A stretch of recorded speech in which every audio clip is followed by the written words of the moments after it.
O que é que faz um homem abandonar o ensino na Faculdade de Economia e tornar-se um membro ativo da política de uma cidade? Vamos ver, aquilo que leva qualquer pessoa, julgo eu, a fazer uma incursão na vida pública e na vida política, porque disso se trata, não se trata de um abandono definitivo. A universidade é o sítio onde eu tenho vivido e crescido do ponto de vista profissional, será o sítio certamente onde voltarei um dia, mas há uma fase na vida em que nos pomos a pensar se não há maneira de sermos um bocadinho mais úteis aos nossos semelhantes do que apenas dando aulas numa faculdade, onde também se é útil aos outros. Mas enfim, há aqui um momento na vida em que nós olhamos para nós próprios e não posso dar mais qualquer coisa. Eu achei que era agora que podia dar mais qualquer coisa e, portanto, enfim, aprestei-me a prestar este serviço que é a política. E durante um ano à frente dos destinos da Câmara Municipal, conseguiu dar mais qualquer coisa? Faz um balanço positivo? Vamos lá ver, nós, sim, faço um balanço que é globalmente positivo, mas se me perguntassem se não gostava de ter feito mais, eu diria sim, gostava de ter feito mais. Mas estamos a atravessar um período complicado, como sabemos todos, enfim, há dificuldades financeiras gerais do país e neste momento os tempos não estão, eu costumo dizer assim, não estão para maluqueiras, estão para fazermos investimentos muito ponderados, muito bem pensados e nada de, enfim, de aventuras que depois alguém fica com a incumbência de ter que pagar. Foi isso que se passou? Foi isso que se passou em geral em Portugal. Eu digo que Portugal durante algumas décadas andou, enfim, a viver acima das suas possibilidades. No fundo, a gastar e deixar a conta para os que viessem a seguir pagarem. Só que isto pode-se fazer 1 ano, 2 anos, 3 anos e mesmo assim já não se deve fazer. Mas não se pode fazer 10, 20, 30 anos, deixar sempre a conta para quem vem a seguir, porque um dia estas contas todas vão nos cair em cima. E de repente o país tomou consciência disto e hoje percebemos todos que um investimento deve ser uma coisa bem pensada e paga com o dinheiro que temos, não é com aquilo que não temos. Este estado geral do país, de repente perceber isto, também chegou evidentemente às autarquias, onde apesar de tudo eu diria que houve menos graus de loucura do que houve no país nesta matéria, houve mais sensatez. Nuns casos mais, noutros casos menos. A Câmara de Coimbra é um caso de boa gestão, é um caso de boas contas e portanto, enfim, felizmente não se foi acima daquilo que eram as possibilidades, mas é preciso manter este rigor daqui para a frente, porque senão corremos o risco de repente terem contas para pagar que não conseguimos pagar. Não podemos deixar esse encargo às gerações que vêm depois de nós. Então toda esta crise que Portugal atravessou, especialmente no último ano, complicaram-lhe a tarefa enquanto Presidente da Câmara? Sim, quer dizer, vamos ver, gerir em tempos de abundância é se calhar mais fácil e mais popular do que gerir em tempos de escassez. Mas uma coisa eu tenho a certeza, é sobretudo em tempos de escassez que precisamos de melhor gestão e de mais gestão. É isso que eu tenho procurado fazer. Durante a semana fomos ouvindo pessoas sobre Coimbra. Eu não sei se é da crise, mas a vontade de reclamar parece estar presente também nos cidadãos de Coimbra. Vamos ouvir então o que ouvimos então durante a semana. Em termos do espaço público, acho que há muita coisa para fazer. E em que aspectos é que acha que a cidade poderia melhorar? Em termos de emprego, se calhar investir um pouco no mercado de trabalho e dar mais oportunidade aos que são licenciados, por exemplo, que é uma coisa que, enfim, afeta todo o país neste momento, não é só Coimbra. A nível cultural, muito pouco dinâmico, sim. Falta também dinamizar a zona da Baixa, sobretudo à noite, porque existe muita vida durante o dia, mas à noite morre tudo. Isto da forma como está a vida é muito difícil ver como é que se deve fazer ou como não. Falta dinheiro e, portanto, é claro, é impossível fazer obras ou fazer qualquer coisa. Só daqui a meio dos anos, quando voltar ao escudo, é que nós podemos reaver alguma coisa. Caso contrário, estamos muito mal. Ora, muito bem, voltar ao escudo. Voltar ao escudo, se calhar. Não se sabe o que é que vai acontecer. Ouvimos alguns dos temas dos quais vamos falar então durante este primeiro programa. Sr. Presidente Barbosa de Melo, espero que não tenha ficado desanimado com estas situações, estas críticas que no fundo não foram pessoais, mas foram à cidade de Coimbra. Mas de todo não fico, porque acho que a pré-condição para termos uma cidade melhor é termos munícipes exigentes. E portanto eu olho para todas as críticas e todas as exigências dos nossos munícipes como um bom sintoma de que a cidade está viva, quer mais, quer melhor e nunca está satisfeita com aquilo que tem. Isso em si mesmo É desta semente que nasce o desenvolvimento de qualquer sociedade, é da insatisfação das pessoas e, portanto, evidentemente que estou, enfim, aliás, de acordo com muitas dos reparos que foram feitos pelos nossos municípios. Não sei se quer ir a algum tema dos que foram focados em particular. Eu começava com o iPark, mas antes de aprofundarmos então a conversa sobre o Parque Tecnológico, a minha colega Joana Moura conversou com o CEO, do presidente da Coimbra, do Parque Tecnológico, que disse que o parque então ainda está numa fase de incubação. A cidade, o iPark não tem uma estratégia citadina nem regional, a estratégia do iPark é nacional, como é evidente, e portanto seria um erro tremendo de se dedicar somente à cidade. As mais-valias são estas. O parque foi construído ou foi planeado em primeiro lugar para se dedicar a empresas que tenham, as empresas que neste momento, à altura do mundo, de alguma forma interessam e fazem a diferença. São as empresas que têm ligação muito evidente aos centros de produção de saber e, portanto, são aquelas que são capazes de desenvolver produtos transacionáveis, de preferência, produtos e serviços de elevado valor acrescentado. Portanto, o iPark posiciona-se neste tipo de segmento, digamos assim, que é o de criação, de instalação de empresas que, incorporando investigação, conhecimento avançado, são capazes de gerar produtos com mais valias evidentes e que, portanto, podem mudar um pouco o cenário da exportação portuguesa. Quais são as dificuldades que encontraram nestes primeiros anos ou que poderão vir a surgir? Estes conceitos são conceitos novos. Portanto, a primeira dificuldade é de tentar uma ideia nova, algo que não é tradicional. Aparece uma certa resistência a que sejam realizadas. Portanto, por um lado, foi primeiro esta dificuldade de impor entre plicas, de passar esta ideia que não é uma ideia de curto prazo, como são as outras, porque implica dar passos um de cada vez com algum tempo. E as dificuldades foram estas. Primeiro de impor uma ideia, depois de encontrar o financiamento. O iPark não tinha financiamento suficiente da Câmara Municipal, portanto teve que o encontrar na sua esmagadora maioria, mais de 90%, mais de 95% do investimento é investimento comunitário. Depois disso foi necessário cativar empresas, mostrar que mudar um pouco a imagem de Coimbra, de um sítio, enfim, que as pessoas têm a ideia, de um sítio menos realizador, mais, enfim, que não é verdadeiro, mas que é esta ideia nacional. Depois disso tudo, estamos a instalar empresas, estamos numa fase de investimento das próprias empresas e do próprio parque, mas as empresas neste momento estão a investir mais do que nós.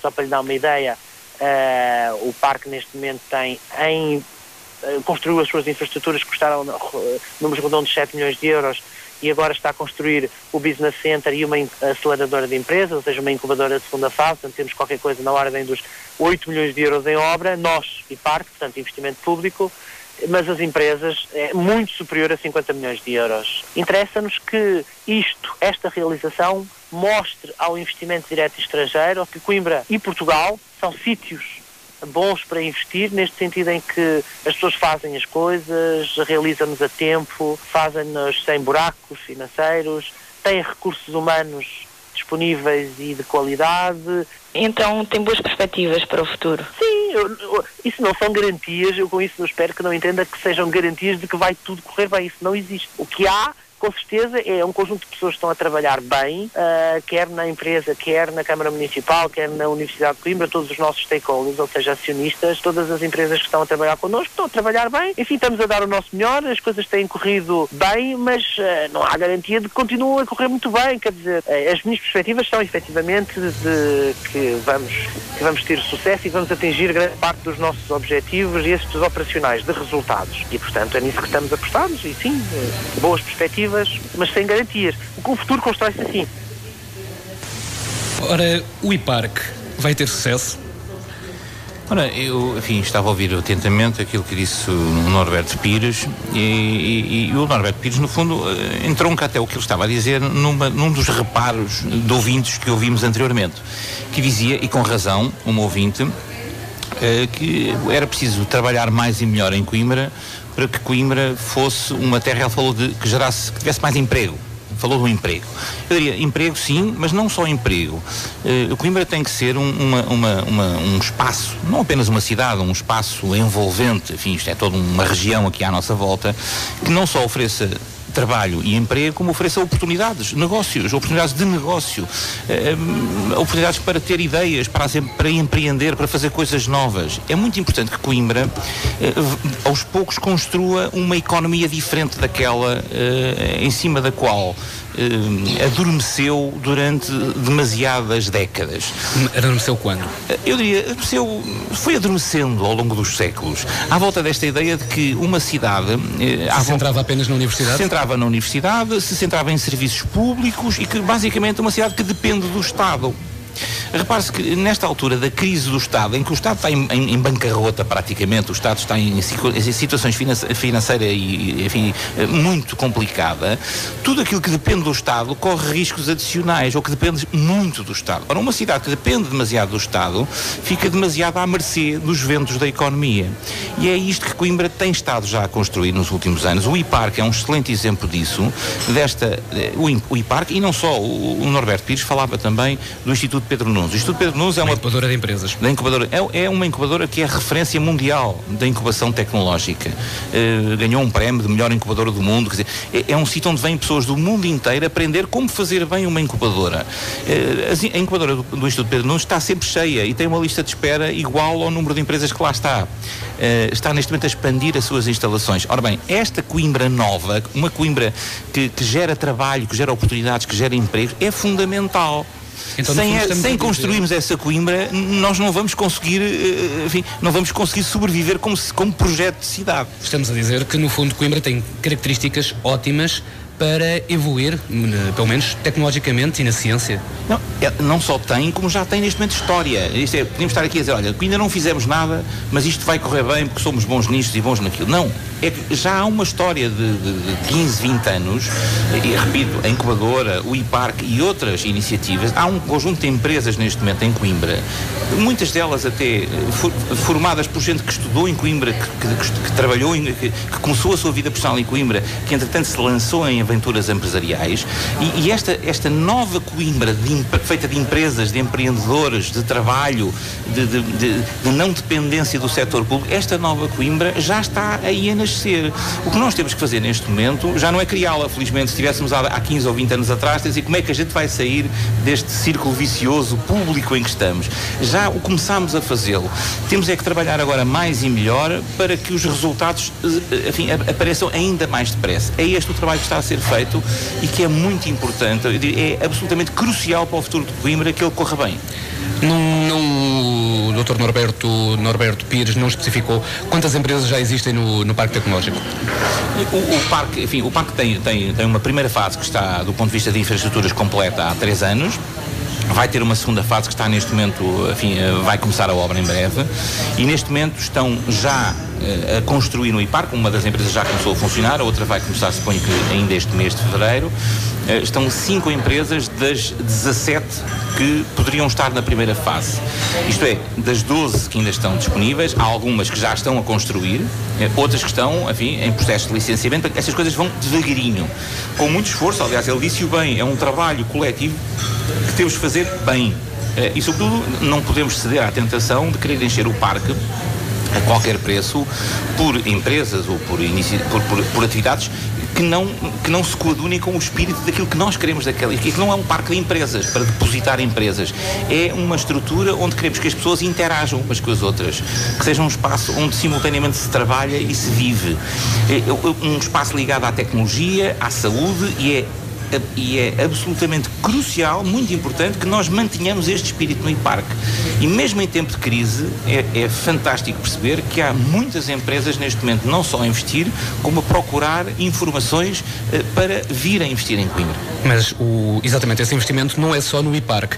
Durante muitos anos Coimbra foi ficando com falta de indústria, empresas que fugiram para outras cidades e também para concelhos vizinhos, por as mais diversas razões. Eu recordo-me de algumas, não vale a pena estar aqui a especificar, mas neste momento Coimbra está a fazer um esforço para que isso deixe de acontecer e não estamos só atentos, Coimbra não está só atenta ao IPARC, há outras zonas. Não, o IPARC é emblemático, porque junta esta Coimbra nova e empreendedora que queremos construir à ideia de tecnologia, ao polo da saúde, que é um polo fundamental à volta do qual Coimbra se deve estruturar, mas há muito outro investimento que é importante para a nossa cidade. Agora, uma coisa é certa, aquele conjunto de indústrias que morreu há 20, 30 anos em Coimbra, morreu, enfim, e provavelmente não ressuscitará.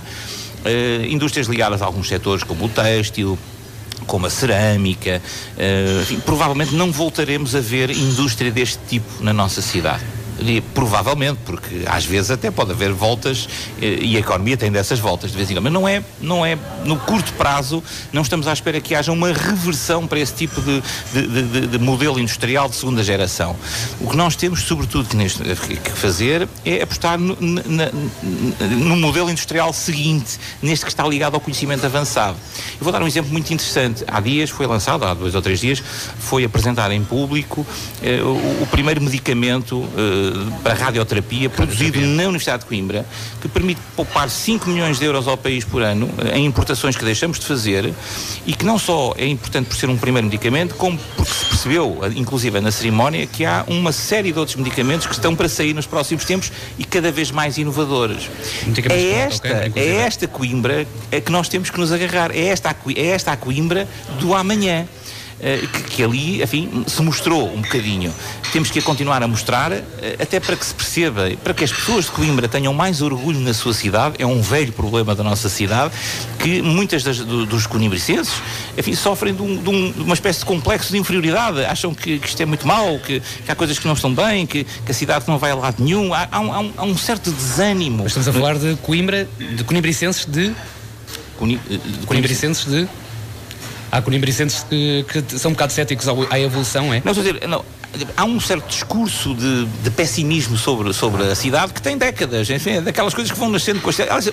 É um bocadinho pecha de Portugal. Portugal inteiro gosta de dizer mal de si próprio e não acredita em si próprio. Ora, mas o problema é que nós temos que acreditar em nós próprios. E exemplos como este, do primeiro medicamento, são pequenas lembranças de que nós somos muito melhores do que aquilo que achamos.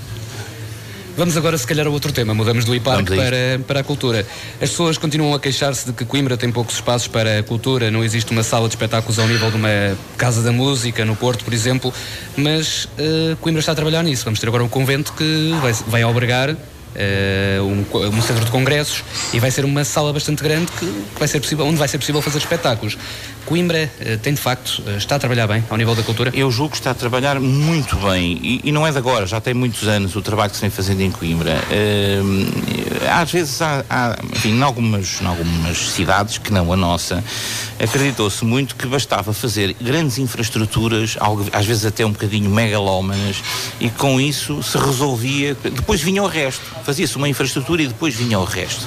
E o que acontece muitas vezes é que se fizeram infraestruturas culturais por esse país fora e depois não veio o resto. Depois ficou tudo na mesma.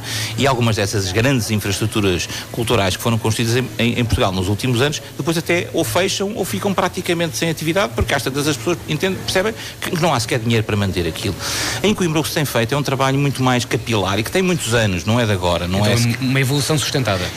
Nós temos 2 companhias profissionais de teatro, temos dezenas de companhias amadoras de teatro, algumas de enorme qualidade. Nós temos na música, nós temos uma orquestra, que é a única orquestra em Portugal, que subsiste apenas com o apoio da autarquia e com o esforço próprio que a orquestra faz. Nós temos, enfim, para dar alguns exemplos, nós temos em muitas áreas da cultura uma riqueza na atividade cultural que não tem paralelo em nenhuma cidade, para além de Lisboa e Porto, que são 2, 3, 4, 5, 6 vezes maiores do que Coimbra. Para cidades do tamanho da nossa, nós temos uma atividade cultural, eu diria, efervescente. Nós temos o jazz ao centro, nós temos, enfim, na música, no teatro, na dança, temos coisas fantásticas nesta cidade. Não temos ainda as infraestruturas todas. E, portanto, qual é a diferença do projeto de Coimbra em relação ao projeto de outros? É que nós aqui não começámos a fazer grandes infraestruturas e depois ficámos à espera que elas se enchessem. Nós fomos enchendo a cidade de muitas iniciativas, de muitas instituições culturais, apoiando essas instituições culturais, e agora sim vamos construir uma sala à medida daquilo que temos, e não uma sala à medida daquilo que gostávamos de ter e depois nunca temos. Então, agora... Que é o Convento de São Francisco. O Convento de São Francisco, exatamente, que era o que eu me estava a referir. Já agora, quando é que vai estar pronto? Enfim, o convento, a obra de construção civil estará pronta, eu diria, na primavera de 2013. Depois, enfim, mais mês, menos mês, porque estas coisas, aquilo é uma grande infraestrutura que tem que ser totalmente equipada. Eu diria até ao verão de 2013 ela estará pronta a funcionar. Estará pronta a funcionar. Recentemente, o Teatro Sousa Bastos... Sim. recebemos a notícia de que vai deixar de ser teatro, vai passar a ser um bloco de apartamentos, se não me engano, 32 apartamentos, se não estou em erro. Sim, mais apartamento, menos apartamento. Mais apartamento, algo do género, exatamente. Não era possível a Câmara Municipal ter intervir no Teatro Sousa Bastos, apesar de ser um investimento privado. O Teatro Sousa Bastos, do ponto de vista urbanístico, eu diria, e para ser muito direto e simples, é uma espécie de cancro na nossa alta. É um edifício que está a degradar-se, a cair aos pedaços há 30 anos. E já foram tentadas mil formas para acabar com aquela pouca vergonha que é um edifício a cair ao lado da Casa da Nau. A Casa da Nau, que é uma das casas mais emblemáticas de Coimbra, é encostada ao Sousa Bastos. É um ponto onde praticamente todos os turistas que visitam a nossa cidade passam e veem o que ali está. Aquilo não pode estar assim. Felizmente, está neste momento, ao fim de um processo muito longo, está em curso, está aprovada pela Câmara Municipal uma proposta para finalmente o proprietário daquele espaço, que é um proprietário privado, dar outra vida àquele espaço. O que nós precisamos na alta e na baixa é de espaços com vida, que tenham vida, que tragam vida, e trazer 32, se forem 32, ou 30 ou 28, não interessa, famílias ou casais ou até estudantes para o coração da Alta de Coimbra é fundamental para a Alta de Coimbra ganhar vida. Mas os apartamentos por si só, será que são suficientes para trazer pessoas para a Alta de Coimbra? Não. Vamos lá ver. Depois batemos na parte da desertificação do centro histórico de Coimbra. Que é um problema típico de todos os centros históricos da Europa. Durante muitos anos as pessoas foram devagarinho abandonando os centros históricos e achando que a melhor coisa que faziam era ir viver para uns bairros novos na periferia da cidade. Isto foi uma moda. Assim. É uma moda que vai passar, na minha opinião, e que já está a começar a passar. É muito interessante ver que neste momento na Alta de Coimbra, onde a taxa de recuperação de casas é já muito elevada, nós temos hoje ruas inteiras onde, pelo menos do ponto de vista de fachada, já temos as casas bonitas e arranjadas. Hoje começa a haver uma reversão deste modelo. Pessoas que foram viver para mais longe do centro, de repente redescobrem o quanto é bom viver ao pé de tudo, poder andar a pé para todo lado, que é viver no centro. Mas perdeu-se muita gente, até porque os últimos censos, eu tenho aqui os dados, os últimos censos revelaram que Coimbra tem mais de 11 mil casas desocupadas, 11 mil casas desocupadas, e, por exemplo, para a habitação social há cerca de 900 pedidos, ou seja, há aqui uma taxa de desocupação enorme no concelho e na cidade. Os censos, mais coisa menos coisa, dizem que haverá mais de 10 mil casas. Os dados dos censos ainda não estão fechados, porque ainda estão a ser trabalhados, mas há um número significativo de casas em Coimbra e em todas as cidades de dimensão de Coimbra, ou maiores do que Coimbra em Portugal. Há um número significativo de casas que não têm comprador. Agora, uma coisa é certa, essas casas não estão na Alta. A Alta é um sítio que neste momento começa a ter uma procura muito interessante de novos habitantes. E isto acontece porquê? Acontece no fim de um período de 10, 15 anos, onde houve um forte investimento público na recuperação da Alta, na recuperação das ruas da Alta, e que se vai juntando a uma outra coisa que já não tem tanto a ver com a Câmara, que é, ou com o esforço camarário, que é a redescoberta do centro enquanto um local muito aprazível para viver. E estes dois efeitos combinados, eu diria que não é aí que estão os principais problemas de casas por ocupar, não estão neste momento já na Alta, estão em muitas outras zonas da cidade. Mas ainda estão na Baixa. Na baixa ainda estão. Mas há um trabalho, há agora um trabalho continuado da Sociedade de Reabilitação Urbana que... E há um fundo de investimento imobiliário que está prestes a arrancar com obras finalmente no coração da Baixa, e há a questão do atravessamento da Avenida Central da Baixa que tem que ser resolvido, e nós estamos a trabalhar ativamente nisto tudo, inclusive capturando novos residentes para a Alta. Há um projeto que por acaso é privado e muito interessante, tem tido evidentemente o apoio da Câmara, como não podia deixar de ser, mas é bom ver que a sociedade civil se organiza também para apresentar soluções para a Baixa, que tem levado a que um conjunto, neste momento já muito significativo, de estudantes Erasmus estejam a viver na Baixa. É um projeto em que, um conjunto de pessoas pegou e foi propor a todos os proprietários que tinham andares devolutos na Alta de Coimbra que lhes entregassem a gestão dos andares, e depois pegam nos andares e vão alugá-los ou arrendá-los a estudantes Erasmus, e depois fornecem um serviço completo, portanto, cama, mesa, roupa lavada, transportes e tal. Bom, e com isto, de repente, trouxemos 200 estudantes Erasmus para a Baixa de Coimbra. são coisas destas que nós temos que ir replicando na nossa cidade. A sociedade de reabilitação urbana está a ser eficaz? A sociedade de reabilitação urbana está neste momento a chegar a um ponto onde finalmente vai poder mostrar o que é que vale. Vai poder, enfim, começar a mostrar aquilo que todos queremos que mostre, que é obra. Nós queremos obra. Enfim, naturalmente isto não se faz de um dia para o outro, foi preciso devagarinho ir construindo as bases para agora se poder começar a apresentar trabalho e obra, mas estamos em condições agora de o fazer. Agora vamos para as obras públicas. Passamos ao Metro Mondego. E o metro, acha que vem melhorar ou vem acrescentar alguma coisa à cidade? Com todo o respeito, o metro é uma grande aldrabice. Porque se eles estivessem interessados em responder às necessidades da população, nunca tinham desativado a linha da Lausanne. Desativaram a linha, nem sequer repuseram outras alternativas, não há nada. Era uma coisa boa, é para a cidade. Ora, uma coisa boa para a cidade, mas há quem seja da opinião de que é uma grande... eu vou dizer aldrabice, foi a palavra utilizada por esta pessoa, mas não é uma aldrabice, apenas houve circunstâncias que limitaram o trabalho, não só da autarquia, mas até da sociedade do Metro Mondego. Bom, vamos lá ver, há aqui um problema de base na questão do metro, é que é provavelmente um excelente exemplo, enfim, que temos em Portugal, de como não se pode gerir uma obra pública. Quer dizer, não se pode. Há um serviço que funciona, que por acaso até dá prejuízo, mas funciona há muitos anos. E de repente, em nome de uma ideia de substituir este serviço por um serviço melhor, acaba-se nesta situação caricata que é, nem temos o serviço antigo, nem temos o serviço novo.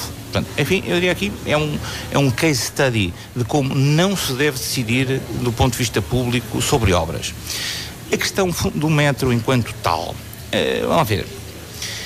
O metro recupera, de alguma maneira, o metro Mondego recupera, naquilo que diz respeito à cidade de Coimbra, recupera a ideia dos elétricos.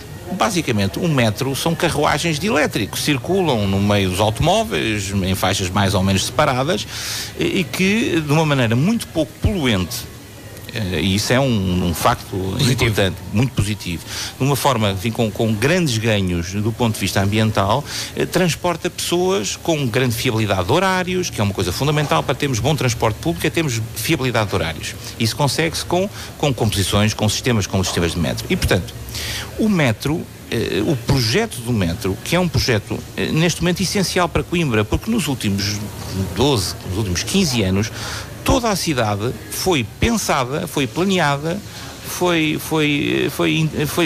havendo intervenções na cidade, sempre na perspectiva de que o metro era já uma irreversibilidade.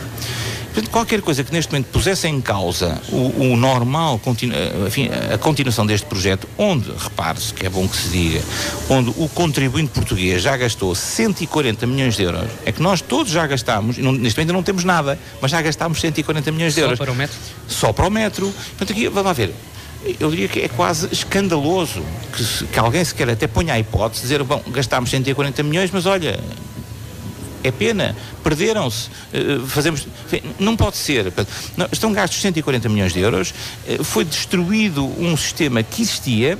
Neste momento o que há a fazer é, à medida que o país naturalmente for podendo, porque estamos numa situação difícil do ponto de vista financeiro, mas nós vamos ter que concluir o projeto metro de uma forma que seja depois sustentável. Ninguém quer um projeto daqueles que depois ninguém consegue pagar. Antes de irmos às culpas, de atribuir culpas a alguém ou ao governo... Não é preciso atribuir culpas, é preciso andar com isto para a frente. Então, mas houve alguém que, do fundo, tomou uma decisão que fez com que toda a obra parasse. Pois, enfim, houve um conjunto de más decisões que culminou esse conjunto de más decisões numa decisão desgraçada há cerca de um ano, que foi, depois de mandar arrancar os carris e avançar com mais 90 milhões de euros de empreitada, depois de fazer isto, alguém mandar suspender ou, enfim, de alguma maneira suspender o que estava em curso.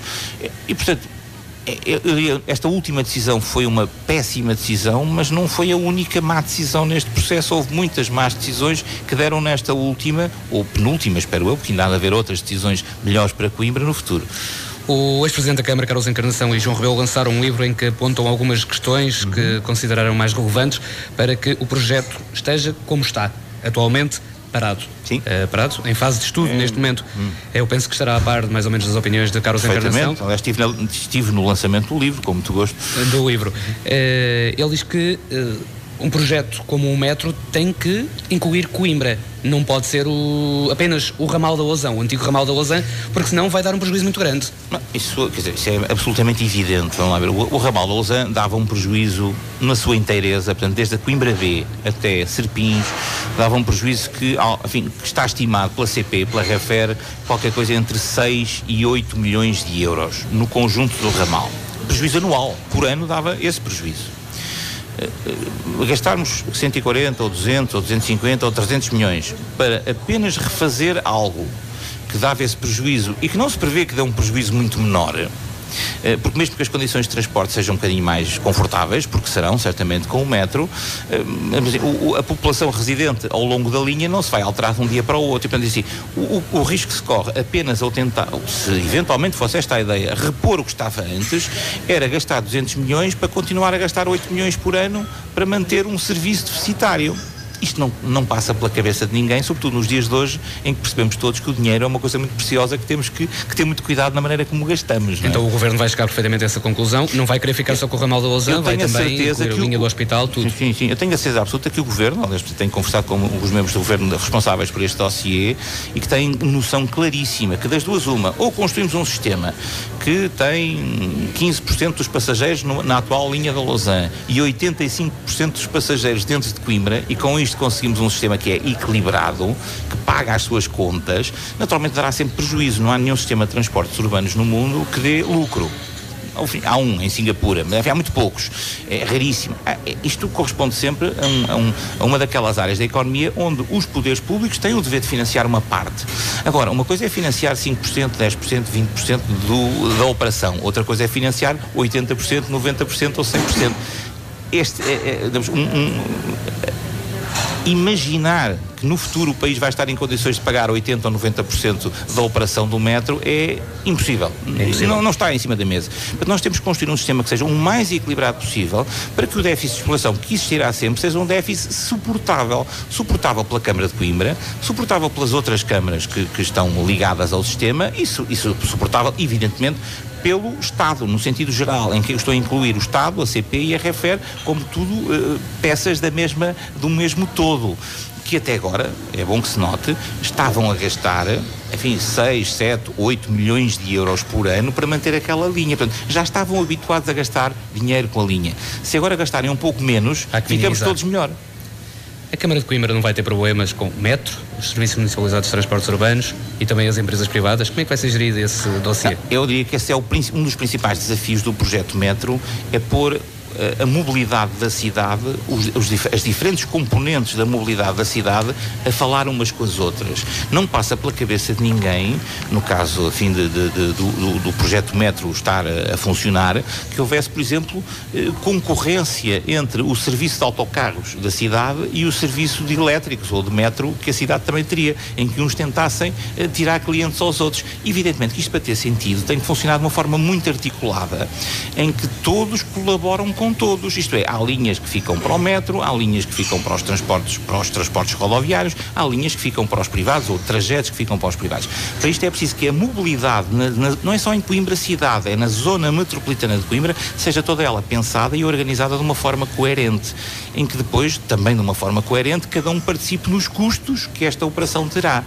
Portanto, evidentemente que o futuro do Metro Mondego passará, e não pode deixar de ser de outra forma, por uma gestão conjunta com o SMTUC, os atuais transportes urbanos, com outros operadores privados, de maneira que todos estejam metidos num mesmo sistema, onde todos colaboram uns com os outros e não andam cada um a puxar para o seu lado, porque senão não há dinheiro para pagar isto. A Câmara de Coimbra não tem demasiadas coisas já em cima, portanto, o que eu me refiro é os autocarros, os SMTUC, os transportes urbanos, pertencem à Câmara. Não estão dependentes do Estado, como a Nem estão dependentes do Estado, nem o Estado paga um tostão. Exatamente. Para nós termos o bom sistema de autocarros que temos em Coimbra. Exatamente, era aí que eu queria bater. E trolleys agora. Exatamente, era aí que eu queria bater. Não é uma despesa demasiado grande para a Câmara, não há possibilidade de passar um pouco, portanto, eu vou-lhe chamar nacionalizar. Não, aqui o total. Mas está a dizer uma coisa muito acertada. Isto é assim, todos os sistemas de transportes coletivos dão prejuízo. Este é um princípio básico. E dão prejuízo os de Coimbra, os atuais, os SEMTUC, dão prejuízo os de Braga, que são os TUB, Transportes Urbanos de Braga, como dão prejuízo os de Lisboa e os do Porto. Em Lisboa temos vários, temos a Carris, temos a Metro e outros operadores, e no Porto temos a Metro do Porto e o STCP. Todos estes sistemas dão prejuízo. Primeiro ponto que talvez seja bom, nunca nos esquecemos, não há nenhum destes que dê dinheiro nem dê lucro. Só que há uma diferença. Os passageiros que são transportados na zona metropolitana de Lisboa ou na zona metropolitana do Porto pagam o seu bilhete, com isso pagam uma parte do custo da sua viagem, e depois o déficit, isto é, o que falta pagar para pagar os outros custos, que o passageiro não paga através do bilhete ou do passe, são pagos pelo Estado. Isto é, todos nós, isto é, os de Coimbra, estão a pagar... os contribuintes de Coimbra pagam o déficit dos transportes de Lisboa e do Porto, mas os contribuintes de Lisboa e do Porto não pagam o déficit dos transportes de Coimbra. Isto é uma situação, eu diria, imoral, não tem lógica nenhuma. E, portanto, isto vai ter que ser corrigido. E eu julgo que esta ocasião do metro e da necessidade de pôr todos a falar e de gerir em conjunto o sistema de transportes da cidade vai também abrir a oportunidade para que o Estado finalmente cumpra as suas obrigações de cofinanciar o déficit dos transportes urbanos da região de Coimbra, como fazem Lisboa e Porto. Se calhar vai ter que pagar menos para Lisboa e para o Porto. Mas isso é bem-vindo se isso quiser dizer que finalmente vai com isso pagar alguma coisa nos de Coimbra. E haverá abertura por parte do Estado para isso acontecer? Há toda a abertura e isso já está. Aliás, já com o anterior governo, que era de uma cor política diferente, o caminho que tinha sido traçado era este. Eu diria que com este governo, neste ponto, não há nenhuma divergência, porque se trata de uma questão de lógica do sistema. O sistema tem que ser lógico e, portanto, eu diria que ainda por cima são dois governos de cores diferentes, e se dois governos de cores diferentes mais ou menos convergiram na mesma solução, é porque ela deve ser mesmo uma boa solução. Já falámos do metro, já falámos de outras obras públicas. Agora, IC3. IC3 é uma pedra no sapato na Câmara de Coimbra. O IC3 é uma estrada importante para Coimbra também, certamente, mas não só para Coimbra. Ou melhor, ela é para Coimbra porque é muito importante para concelhos à volta de Coimbra. E tudo aquilo que é importante para os concelhos que envolvem Coimbra é importante para Coimbra. E é bom que toda a gente, de dentro e de fora de Coimbra, se perceba bem isto. Às vezes há aqui umas ideias um bocadinho paroquiais na história de Coimbra, em que, enfim, achámos que devíamos concorrer com Condeixa, ou com Sor, ou com Penela, ou com Miranda do Corvo, ou com Lausanne. Isto é, devíamos tentar ir roubar as empresas aos outros, os outros vinham-nos roubar. Não, isto não funciona assim. Mas é essa a ideia que passa? Não, eu diria que houve aqui uns vírus que andaram à solta em Coimbra durante alguns anos, em que parecia que andávamos todos aqui a concorrer uns com os outros. Não é verdade. Um espaço metropolitano como o de Coimbra é tanto mais forte quanto mais fortes forem todas as suas peças. Cada vez que uma empresa vai para Cantanhede, cada vez que uma empresa vai para Condeixa, ou cada vez que uma empresa se instala em Penacova, é Coimbra que está a ganhar. É também Coimbra que está a ganhar com isso. Toda a região se fortalece quando isto acontece. E eu julgo que esta imagem é hoje muito importante. E por isso, a propósito disso, o IC3 é muito importante para dar mobilidade decente a pessoas que vivem em Pedrógão Grande, a pessoas que vivem em Penela, a pessoas que vivem em Miranda do Corvo, vivem nesta zona sul de Coimbra. E por isso é fundamental que ele se faça. Para Coimbra ele tem por exemplo, porque é que é importante para essas pessoas? Porque de repente passam a estar, em vez de estarem a 45 minutos dos hospitais da Universidade de Coimbra, passam a estar a 20 ou a 15 minutos dos hospitais da Universidade de Coimbra. Isto faz toda a diferença para muita gente. E por isso nós temos, enfim, para todos estes isto é muito importante. Para Coimbra há uma importância adicional. O IC3 corresponde a uma grande circular nascente da cidade. O lado nascente da cidade passará a ter uma via rápida que contorna toda a cidade, que é uma espécie de segunda circular, mais longínqua do que a atual primeira circular, que corresponde ali mais ou menos à Elísio de Moura, à Avenida Elísio de Moura. E, portanto, para Coimbra tem esta segunda importância. Daí que, qual é a ideia? A ideia é que o IC3 certamente vai sofrer alguns cortes, não vai ser feito na sua inteireza, porque neste momento o país atravessa dificuldades grandes. Aquilo que queremos garantir todos, não é só Coimbra, é Coimbra e todos os outros municípios que dependem do IC3, é que ele dê acesso aos principais pontos para onde as pessoas querem ir. E as pessoas querem ir para onde? A grande parte delas, para os hospitais. Portanto, fundamental para nós é que o IC3 contorne Coimbra e deixe todas as pessoas que vivem a sul de Coimbra na zona, pelo menos, do hospital. E é para isso que estamos a trabalhar todos, para ver se isso é possível, e eu espero que isso seja possível. Temos 5, 6 minutos no máximo. Muito rapidamente, ainda temos 2 temas que eu gostava de abordar. Turismo. Há a reestruturação das entidades regionais do turismo em Portugal. O turismo saiu de Coimbra, foi para Aveiro, agora não se sabe como é que vai ficar. Foi reintegrado à Serra da Estrela e Fátima. Era bom que Coimbra voltasse a ter a sede do turismo do centro? Vamos lá ver. Aqui temos que distinguir entre aquilo que foi feito e aquilo que foi anunciado que ia ser feito. Neste momento, há declarações da senhora Secretária de Estado do Turismo, naturalmente tenho todas as razões para crer que são declarações que correspondem ao seu pensamento, dizendo que o modelo para Portugal deve avançar no sentido de haver 5 regiões de turismo, uma em cada NUT 2, em cada região, digamos assim, e acabar com aqueles polos e com aquelas excrescências que ficaram do passado na atual legislação. Eu pessoalmente concordo com esse modelo, acho que esse é um modelo mais favorável, que permite ganhar outra escala. E, portanto, num certo sentido, assim se resolve um dos problemas que Coimbra sempre, disse ter para não aderir, neste caso, para fundamentar a sua não adesão à entidade. Mas era importante ter a sede do turismo? Não, eu diria assim, não sei se isso é importante. É importante que a entidade de turismo do centro tenha condições para funcionar bem. E aqui na região centro, não podemos esquecer-nos disso, há 2 grandes marcas do ponto de vista turístico exterior. São elas Coimbra. Coimbra tem uma notoriedade internacional que mais nenhum outro espaço tem, com exceção, se calhar, do segundo ponto forte que tem essa região centro, que é Fátima. Fátima é uma marca mundial também. E, portanto, o que é curioso neste momento é que Fátima está fora da região, até agora, neste momento ainda está fora, e Coimbra está fora da região. Não tem sentido construir uma região de turismo onde as 2 principais marcas da região estão fora. Portanto, eu digo assim, vamos aguardar e ver qual é a legislação que o Governo vai finalmente, onde é que isto vai parar? Quais são as regras novas? E se entendermos que as regras novas correspondem àquilo que são as exigências que Coimbra faz para, com todo o gosto, se integrar num projeto regional, como é seu gosto e seu dever, assim faremos. Agora vamos aguardar, eu diria, o preto no branco. Não vamos fiar-nos apenas em declarações que vieram publicadas nos jornais, mas vamos aguardar pelos decretos-leis, pelas leis, e depois avaliaremos a situação. Acho, evidentemente, que não tem sentido a região centro sem Coimbra, e que Coimbra, evidentemente, deve prestar um serviço à região centro, liderando uma região de turismo forte e que possa chegar a muitas partes do mundo. Já fez chegar essa opinião, Pedro Machado? Já fiz. O Dr. Pedro Machado conhece bem a minha opinião, eu diria que até...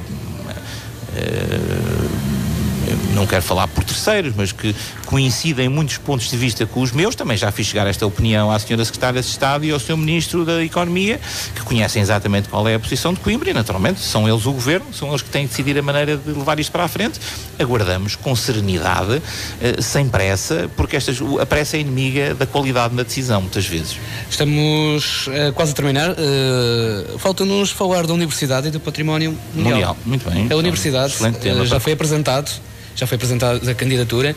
Para quando é que os turistas, as pessoas de Coimbra vão pisar um território que é património mundial? Bom, do ponto de vista técnico, a candidatura está a ser entregue por estes dias, e depois há agora um processo longo de avaliação que demorará certamente mais de 1 ano e meio. É o normal neste tipo de processos. Eu diria que há boas expectativas de Coimbra ser selecionada para fazer parte da lista de património da Unesco. Património Mundial da Unesco. E tem todas as razões para o ser, neste sentido. Para todos nós que conhecemos bem Coimbra, e mesmo para aqueles que não conhecem tão bem, eu diria que Coimbra já é património do mundo. Só que, por acaso, ainda não tratámos disso ser reconhecido oficialmente pela Unesco. Agora, o reconhecimento pela Unesco traz um conjunto de mais-valias, porque, enfim, traz outros públicos, outros interessados, faz falar de Coimbra de outra maneira lá fora. E, portanto, vamos todos trabalhar, e eu diria que é muito interessante perceber que, à volta do projeto da candidatura da Universidade de Coimbra a Património da Humanidade, aconteceu aqui qualquer coisa que é fundamental para que esta cidade funcione bem. Sempre foi no passado e que é cada vez mais, que é articular muito bem a universidade com a cidade. Cada vez que cidade e universidade se entenderam e remaram na mesma direção, Coimbra deu enormes passos em frente. Cada vez que andou cada um para o seu lado a dizer mal do outro, isto estagnou. Este projeto, eu diria que tem este lado imaterial muito importante, que é pôr-nos, ou ajudar-nos a continuarmos a construir estas pontes entre a cidade e a sua universidade, a universidade e a sua cidade, de maneira que as duas, remando para o mesmo lado, consigam fazer de Coimbra a grande cidade que ela já é. Dr. João Paulo Barbosa de Melo, muito obrigado por ter estado connosco. Chegamos ao final, infelizmente não temos mais tempo, ainda haveria uma ou duas coisas que eu gostaria de abordar, mas fica então essa promessa de um possível convite no futuro. Quanto a nós, voltamos não de hoje a 15, mas sim no dia 28 de fevereiro. Fica já a promessa de termos a presença já falámos dele hoje, o Dr. Pedro Machado, do Turismo do Centro, que vai nos falar então do turismo na zona de Coimbra, também Aveiro, tudo o que tem mudado e o que vai mudar no futuro do turismo em Portugal.